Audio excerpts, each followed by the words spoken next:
Good day, Africa, and welcome to another episode of Agenda 2063 here on AAU TV. Remember, if you want to watch us here live, you can go to Facebook, search for Association of African Universities, on Twitter, AAU TV1. Also on YouTube, you can search for Association of African Universities. You can watch us also from your home on your TV sets. Today on Agenda 2063, we are looking at the African Continental Free Trade Area Agreement, that has been signed recently, and recently to the headquarters of the Secretariat, or let me say the Secretariat, is being brought to Ghana. Ghana is to host the Secretariat of the AFCFTA. Before we go into the discussions and before I even introduce my guest for today, let me say something quickly about the AFCFTA. In case you are home and you don't know what it is, and you are wondering, what is this thing that the guy is talking about? All right, so the AFCFTA is the African Continental Free Trade Area, and in concrete terms, what this agreement sought out to do is to make sure that African businesses, traders, and consumers will no longer pay tariffs on a large variety of goods that they trade between African countries. Remember, it says a large variety of goods, so don't make no mistake, it's not all goods now, a large variety of goods. And also traders who are constrained by non-tariff barriers, including, the burdensome custom procedures, excessive paperwork, and, adhering to standardization issues. We'll make sure that there are mechanisms through which we will be able to remove all these burdens from the way. Also, there will be cooperation between custom authorities over product standards and regulations, as well as trade, transit, and facilitation.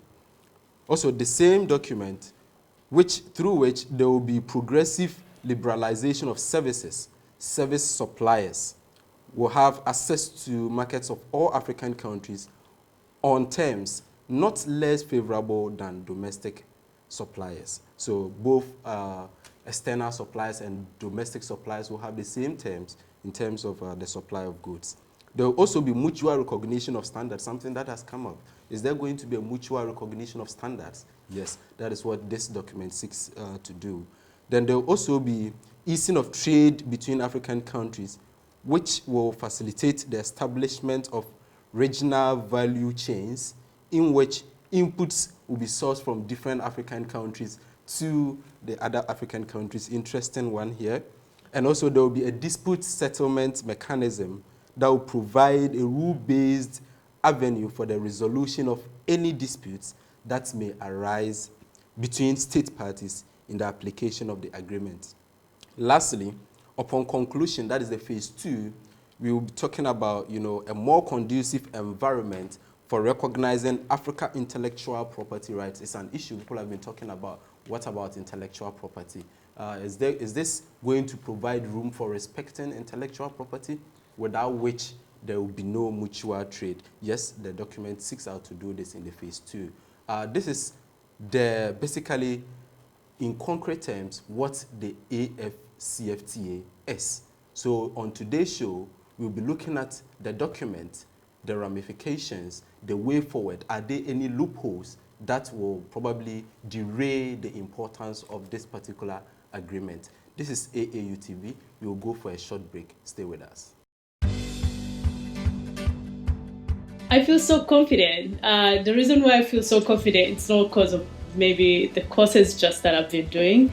I feel like I can do anything that I want to do. If you tell me to do something, even if I don't know how to do it, I'll learn, I'll take my time, I'll study hard, I'll probably not sleep for a month, but I'll do it because that's what Carnegie Mellon University have taught me, to work hard, to read hard, to spend more hours doing research, and then at the end of the day, you actually see the results of what you've been looking for.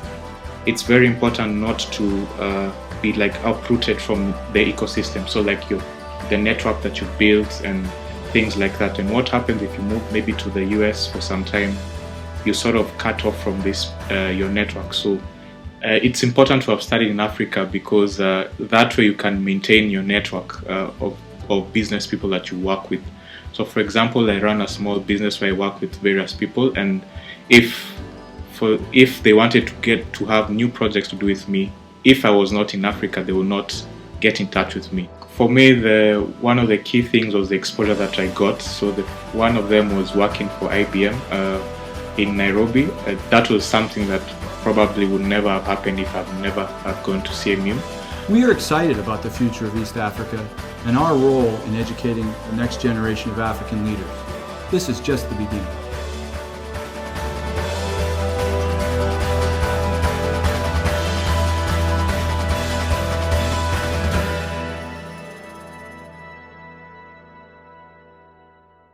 Welcome back. This is AATV. I'll turn quickly to my guest for today.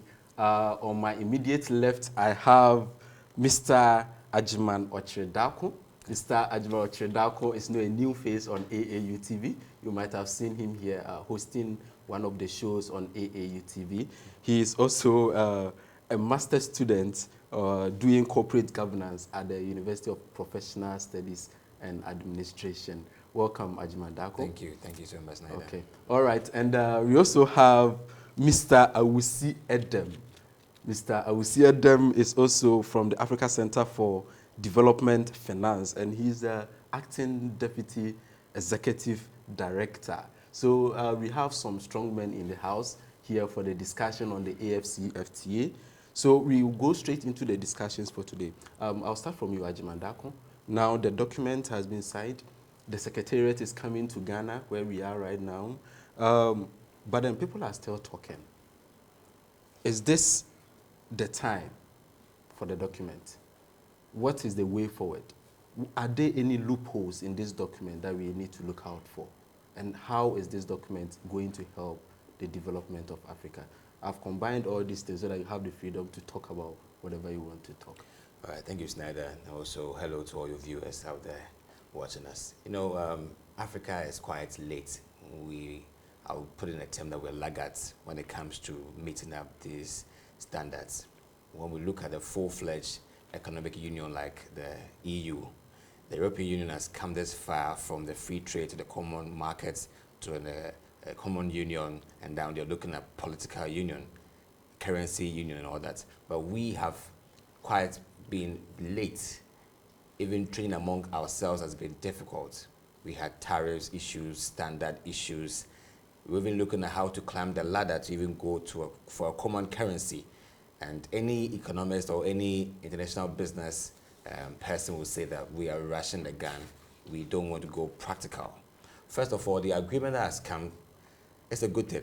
At least we've made a step. We've made an effort to engage in free trade, which means that every member country of this bloc or whatsoever is going to agree on a common tariff amongst themselves.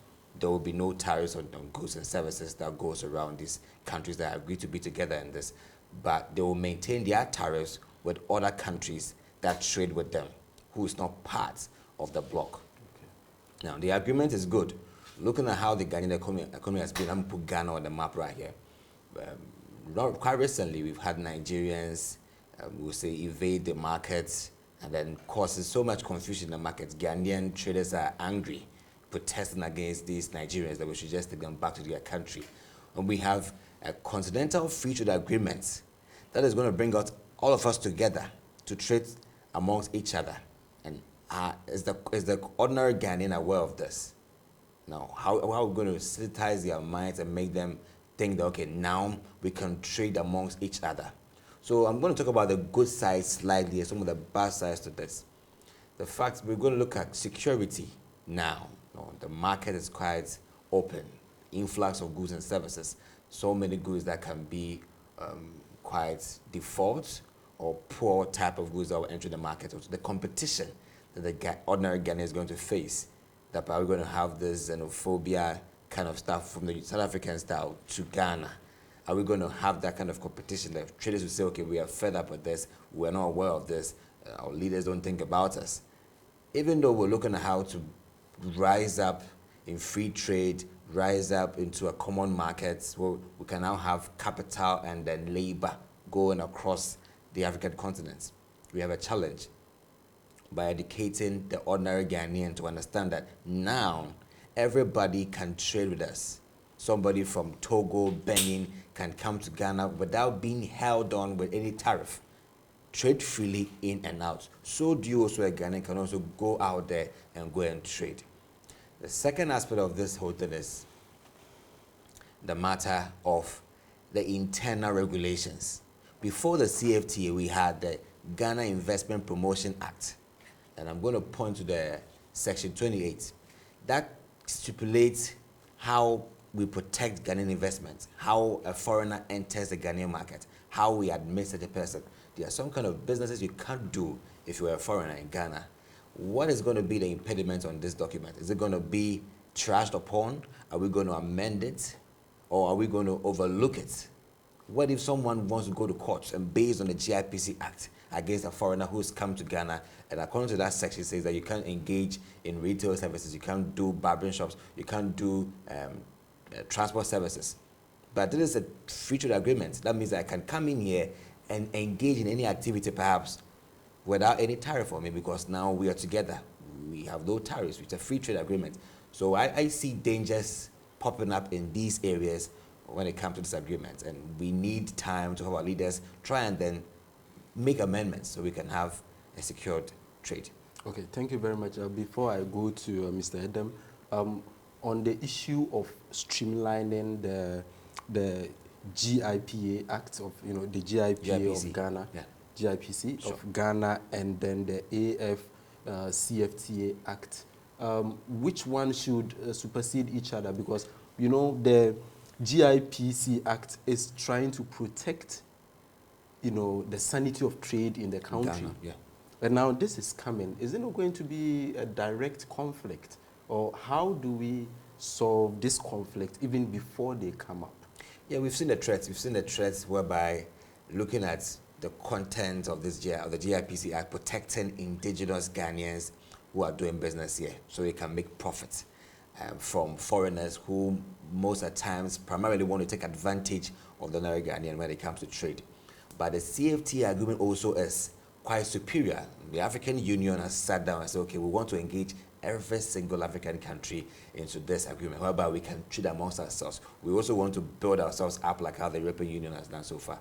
And it begins with trading freely amongst ourselves as African countries. We have come that far, whereby some countries didn't even want to sign up for this trade because they had a feeling that Nigeria, for example, we had the president of Nigeria, dragging his feet. Dragging his feet, saying that he wouldn't want to watch any poor goods being damned on the shores. And that demeans the effort of other countries in Africa who are willing to trade amongst each other. I mean, some countries are trying to prevent this from happening. And out of over 55 countries, we had 44 as of last year signing up. The reason or the issue whereby other countries are reluctant to sign up is a key signal that we as Africans don't even trust in our standards of goods. And that's a big problem. So if I'm in Ghana and I'm protecting my people with the GIPC Act, and I'm supposed to now tramp upon it and look out for a CFTA agreement, that would mean that I'm going to look down on the GIPC Act. That is a big red flag for Ghanaian entrepreneurs, Ghanaian traders, who perhaps wouldn't have enough capital. Look at the interest rate in our countries. We can't even sell very well because our prices are so huge. So if someone from Nigeria has enough hands-on capital with a good interest rate and come to sell cheaper than I sell, perhaps we'll have our eyes on them. And this would generate some sort of anger. I wouldn't want to say there will be a bad blood between ourselves as African countries. We have a good goal we want to achieve. But we should make sure that everybody has their arrangements in country-wise well leveraged so that we don't have any bitterness or conflict caused by this good initiative. Okay, I'm sure maybe this is the time that people will take advantage of specialization and all that, to solve all the issues of saying that somebody is coming to take over my market and all that. Okay, thank you very much, Darko, for this strong presentation here on that. I'll come to you, Mr. Awusi. Mr. Awusi, is it a good thing? Yes, it's a good thing, and we are happy Africa has come this far. But there again, the optimism is cautious because this is not the first time that we have seen African countries attempt something. And we use Ghana as a classical example. There are no shortage of frameworks and plans and strategies. We have them all the time. They are on the shelves, and we think about them when they are being signed. We make all the noise as PLO, Lunumba will say, we dance and we shelve them. And so, yes, we are dancing now, it's CFTA, and we are all dancing, and it's the thing to talk about. So everybody here, we are talking about it. But are we ready? As Africans, are we ready? As Africans, what do we want?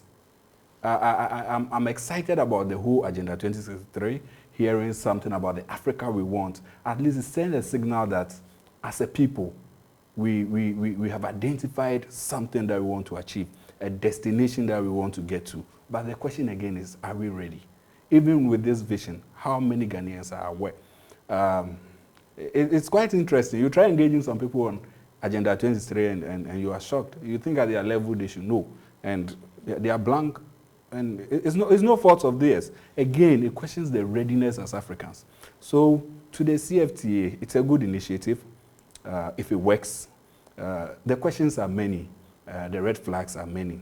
But wherever there is a will, there surely is a way. Yeah. And there are challenges with participation of countries, equal participation, reaping benefits. But I believe you made a case about specialization. Every country in Africa should have its comparative advantage in areas of production, in the markets. You can't be a country and have nothing to offer. If you have no resources, at least you have humans, and humans are also a resource. You could export. Recently, we had a case that we were going to export nurses from Ghana to European or American countries. And if you have no resource, you have no gold, timber, diamond, you have humans that you can train and export. At the end of the day, countries like Somalia and other African countries out there, they need services, their health services, like the market is there. It's about us assessing it. But my only fear is that will Africans be able to wean themselves from foreign influences and make this work? I say this in context of the numerous bilateral agreements that these countries have with European, American countries, the Chinese, the Indians, the Brazilians. Are we ready as countries? Is Nigeria ready to compromise on its oil contract with, Brazil supplies a substantial amount of salt to Nigeria in their crude processes. Is Nigeria ready to compromise on this contract to get Ghana, though we cannot give them the quantity, at least pick what we can provide? The questions are too many. And I believe with the will, if only our leaders, our political leaders are committed and they just don't want to sign it off so that it shows that, hey, during my time, this thing came up and I also signed. It will work if we put our hands to the wheel and if we take the practical steps to make it work. At the end of the day, what I see from where I sit is a good opportunity for SMEs to thrive in Africa. Because we are never able to access the European markets. We are not able to access the American market because of standardization. So if we can put up something that will make sure that at least SMEs in Africa have access to a market with over 1 billion people, then we are getting there. Because China, with its population and its market, was able to close the doors to the world and still develop. So if Africa, we can do that and protect our interests and make sure that our SMEs are up and working. If I have a friend who is into producing honey and his market is limited to only about 29 million people in Ghana, even with that, he's not able to reach 0.01% of them. And now he's going to have access to about 200 million people in Nigeria. You add all those populations. It's a huge, huge market that if we specialize and we plan and we work at it, we can reach there. But my fear is the foreign influences, the ACP agreements, the agreement with the Americans, the agreement multilateral, and even the multinational companies who have agreements with our governments, our respective governments. Are we going to respect those agreements if they conflict with the CFTA? How are we going to cope? It seems we have tied our hands in so many areas that trying to untie our hands to hold our brother's hand will be a bit difficult. And they will use all the instruments they have at the global level to Imagine you fighting multinational mining companies. They take you to the UN or those arbitration, and it's just a small Botswana alone. They are not going to sue the whole Africa. They are just going to pick it up with Botswana. And we know who is definitely going to be at the losing. You get it. Okay. It's good, but there are a lot more behind the scenes that we should look at. Sure. And my other issue is our SMEs. Our SMEs, those who are going to work, like the way the Chinese benefited from their development. So you go to China, though they have the factories, they still have small businesses. And they produce there, those small businesses, and they export. Are we ready to build those capacities? When we say our Investment Promotion Council Authority, nomenclature, what have they really been doing? Sure. What are the success stories? What are the failures? What are the lessons learned? How do we move forward? He made a good point with some of our regulations. We are okay with Iranians, Americans, Indians, trading in Ghana. We don't attack them.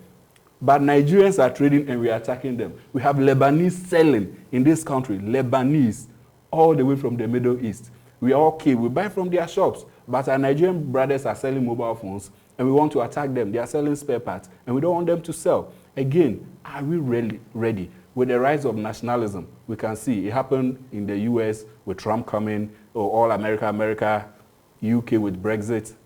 We want our land, and it is coming in Africa. And the sad part is we are seeing ours in xenophobia. South Africa demonstrated it. It's sad that Ghana is doing the same. Today, as we speak, City FM, they were doing a coverage of what happened at the Opera Square. And even Nigerians who have registered as Ghanaians, who have sworn allegiance to the constitution of the land, were being attacked just because they have Nigerian names. And are we ready to trade? Are we ready? Are we ready? The question is, are we ready? Okay. Beyond the dancing and the jamboree, exactly. Are we ready? Are we ready? Yeah. Okay, that is an interesting one. I think one thing I picked from that would say leveraging on the numbers that we have to improve upon our SMEs here in Africa. And are we ready? Okay, we will see that after the break. So we'll go for a quick break. After the break, we'll continue with our discussions. Stay with us.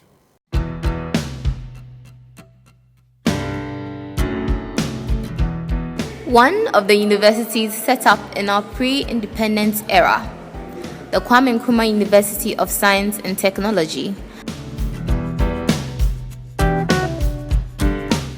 Our international reputation has and continues to soar as a reference point in matters of science and technology, research and education.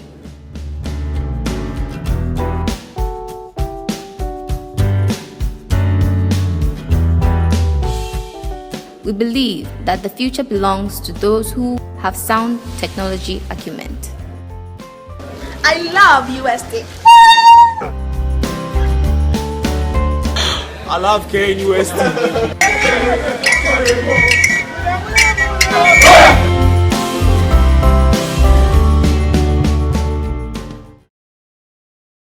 Welcome back. This is AAU TV. We're having an interesting discussion on the AFCFTA that has been signed and then the Secretariat being in Ghana here.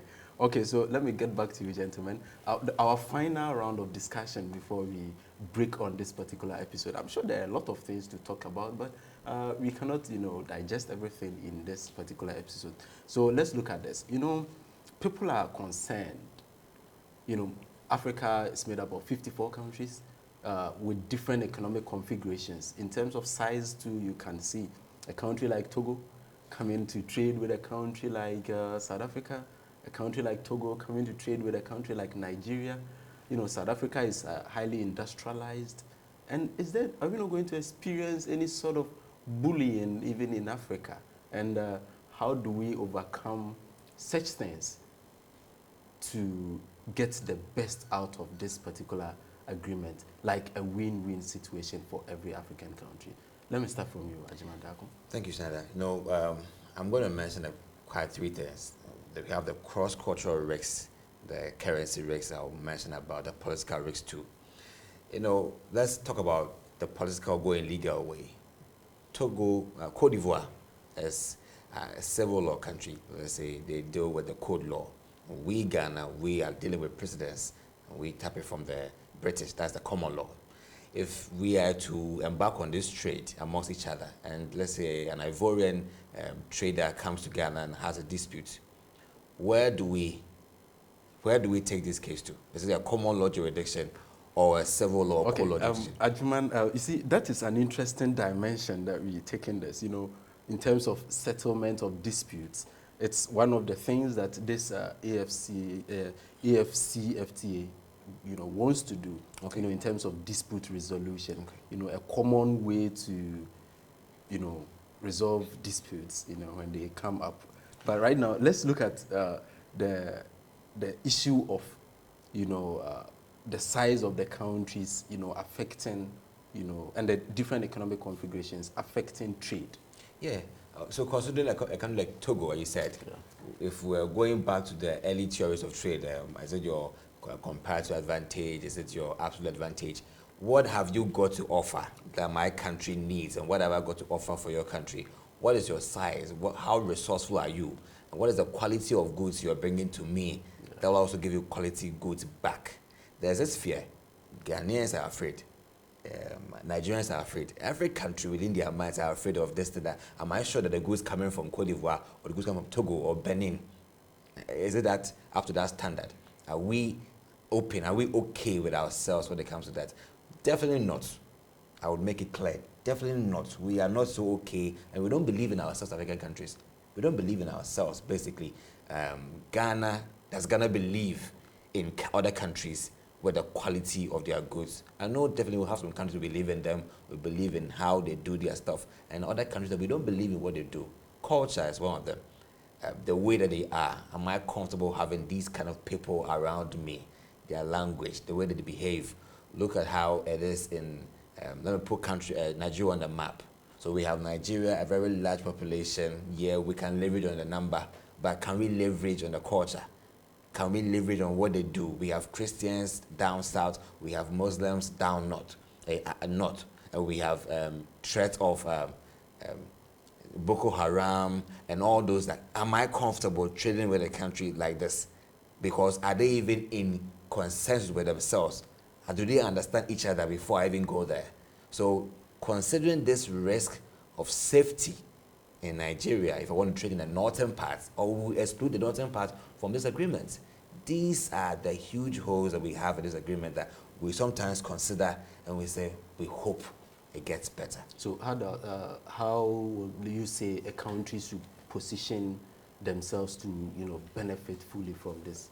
Before you even think of entering an agreement like this, you have to put your country in order. Okay. And, order is order. The people must be in tune with this. The EU didn't become EU just for granted. They understood each other. Okay. They could allow people travel from Italy to France, France to UK without any issue. There weren't wars. We have no terrorists in UK, or perhaps let's say in France, to threaten people from Spain. Okay. So this must happen, but we have this happening in Africa. Look at Somalia, look at Sudan. These are things that we must talk about. So are they ready to sanitize themselves in the country, keep peace available? That's the main thing. Because if can I trade in your country if I'm thinking of a missile coming from somewhere? Okay. I won't have a safe mind to trade. So if we are really ready to go into this fully, then we must make sure that our countries are safe. There is sanity in our countries, so that people who trade in and invest in wouldn't have any reason to think that I'm not safe in your country. That is not free trade. Okay, so maybe a country, you should make sure your country is safe. Position yourself. Be safe. That is interesting. Be safe. Let me get to you. We see different economic configurations, different sizes. You have wide disparities in terms of industrialization among African countries. Is this a cause for concern for this particular trade agreement? Yes. There are challenges everywhere, and identifying your challenges is the first point to overcoming them. Africa, just like the other unions out there, have their fair share of challenges. Who said the EU doesn't have challenges? They do. But I believe the best time to plant an oak tree was 20 years ago. The second best time is now. Okay. And so Africa, we are leveraging on our second best time, and we are planting that oak tree. The CFTA is good. The countries may have different market sizes and all those disparities. But at the end of the day, we are presenting a bigger bowl of opportunity. And we are saying, look into this bowl, pick where you can thrive. where your citizens can do well. It is not mandatory that you produce what South Africa is producing if you don't have the capacity for it. After all, I just made a point of Nigeria importing salt from Brazil. We have the sea along the coast of Africa. We can produce the salt. If it is technology that we need to import, if it is knowledge transfer, we have the demand. Let's try to meet the demands we have in the various markets. I've been thinking about this opportunity coming, and when I interact with some entrepreneur friends I ask them, have you studied the African market? Where can you fit in? If you are doing clothing, if you are just producing honey, if you are producing shito. Shito is a delicacy among African nationals. I didn't know until a friend from China was telling me. They had a host of other African nationals moving from their city to her city in China just to get shito from Ghana. I was like, wow. So then the idea I had was, how do I export shito to those people? You know, there is that informal market that is open to all of us. And the truth we have to acknowledge is that most of the trade between African countries is informal, cross-border, like trade between Benin and Nigeria. Yeah. The people just cross. Though we are not encouraging informal trade and, escaping tariffs and all those things, we want it to be recorded and registered. A lot still happens in the informal sector. Yeah. And so all we have to do is to formalize the informal trade and give it the credence it needs so that our people can participate. In terms of security and other factors, people die in the US, people are attacked. The World Trade Center was attacked. Yeah. That's the United States of America with all the security. In China, people are attacked on the street with knives. You get it? In Europe, there are terrorist attacks. So what is the difference between a terrorist attack in the US or UK or France and one that happens in Kenya by Al-Shabaab? People die all the way. They're all human beings. And the life that is lost in the US is not weightier than the life in Africa. Neither is the life in Africa more dear than the one in the US. So the world has security challenges. Security should not stop African countries from trading. One of the things that a Nobel laureate once said was that conflict arises when people are not able to meet their basic needs. So let's hope that when this trade agreement comes into force and everybody can do something and sell in an African market, we'll be able to at least meet our basic needs so that the security infractions we have, these agitations, people are recruited to join Al-Shabaab and Boko Haram because they are promised something like a source of livelihood, whether protection for their family or some sort of livelihood support. They get some financial support. We know poverty is a driving factor that pushes the youth into some of these groups. So this is good news. The negatives are there. There are many. We can hate them all day, but I will proceed with the cautious optimism I have and urge everybody out there, put in your quota, do what you can do, spread the message, and make sure that by the year 2063, an African youth will see no reason to even go by plane, let alone walk through the desert to go to Europe or America. Thank you very much for such an optimism. Agyemang Darko, your final words? Well, thank you. My final words will be like this. As Edem mentioned, the CFTA agreement is good.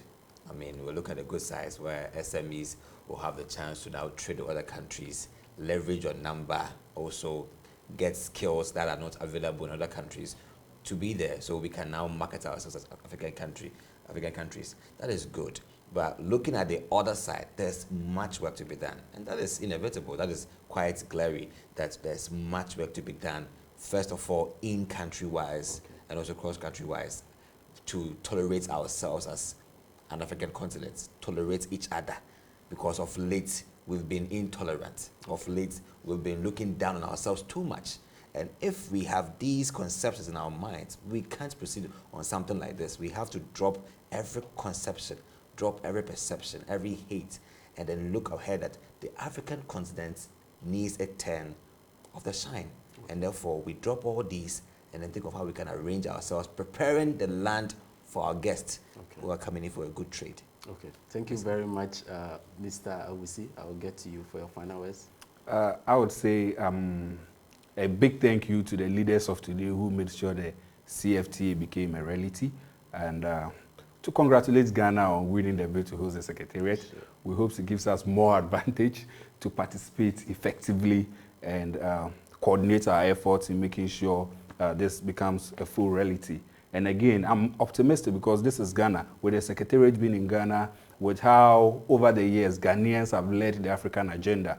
I have no doubt that our challenges might be many, but our resolve to succeed will surely help us overcome those challenges. And also say that the Africa Center for Development Finance, we are ready to work with all stakeholders.